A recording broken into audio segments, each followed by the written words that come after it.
Hi, I'm Wendy Ventura from Blossoming Midlife. Thanks for joining me. We're up to day 23 today of the 40-day marriage challenge that we've been doing.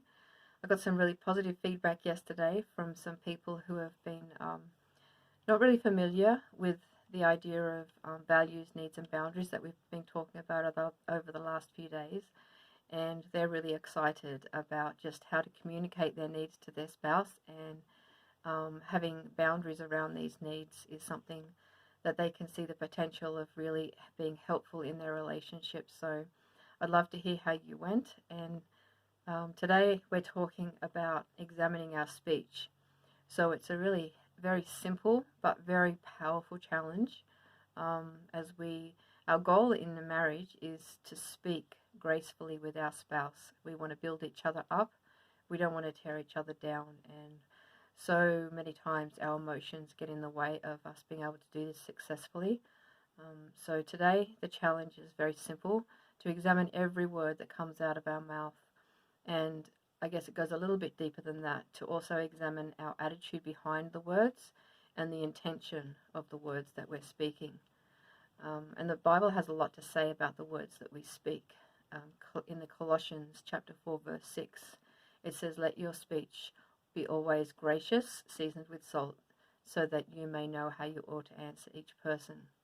And there's lots of warnings about the words we speak and how they can be damaging to another person. And our goal is to strengthen our marriage, I think over the next 24 hours, if you just ask God to set a watch before your lips, to be able to examine each word before they come out, and as I said, the attitude and the intention behind them, you'll really start to catch yourself if you are speaking words that are causing harm to your spouse. And also maybe check in with your spouse and ask them, how do your words come across? Sometimes we don't realize that we are being hurtful with our words, and our spouse might not want to speak up. But yeah, check in with them and ask them. So I think it's also important to be able to put ourselves in the other person's shoes, because sometimes what we think that we might want to hear might not be what they want to hear, or what's might be building up for us might be actually hurtful to somebody else. So checking in with them is definitely important part of this exercise. And also be especially careful when you're upset or tired or sick.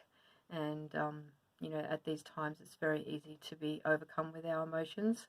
So maybe minimize the talking in those times, and as the Bible also says, be quick to listen and slow to speak, especially in those times, until you're able to have those emotions under control. On the other hand, if you're feeling really loving and appreciative, many times we hold back on speaking encouraging or kind words to our spouse.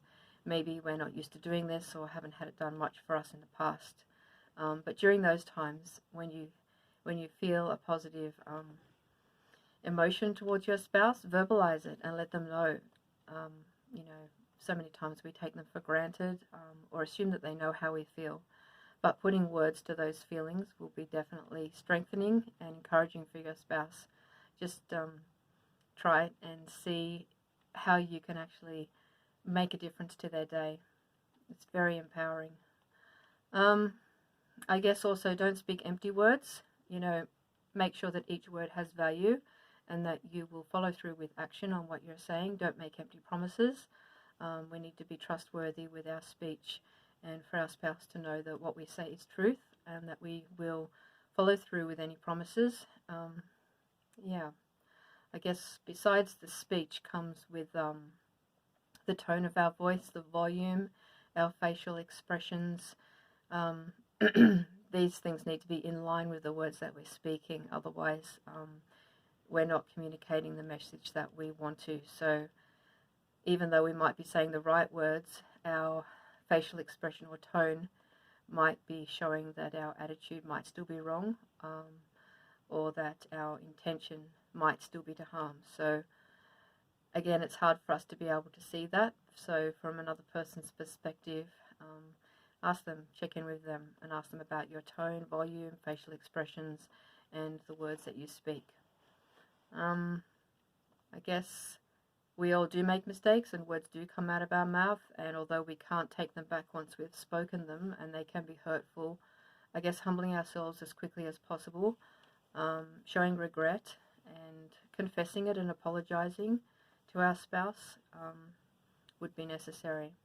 So just to quickly recap, today's challenge is over the next 24 hours to just ask God to set a watch before your lips and to examine every word that comes out, as well as the attitude and intention behind those words, and also noticing your facial expression, your tone, and your volume to check that our words are empowering and uplifting to our spouse and encouraging them and not being hurtful to them.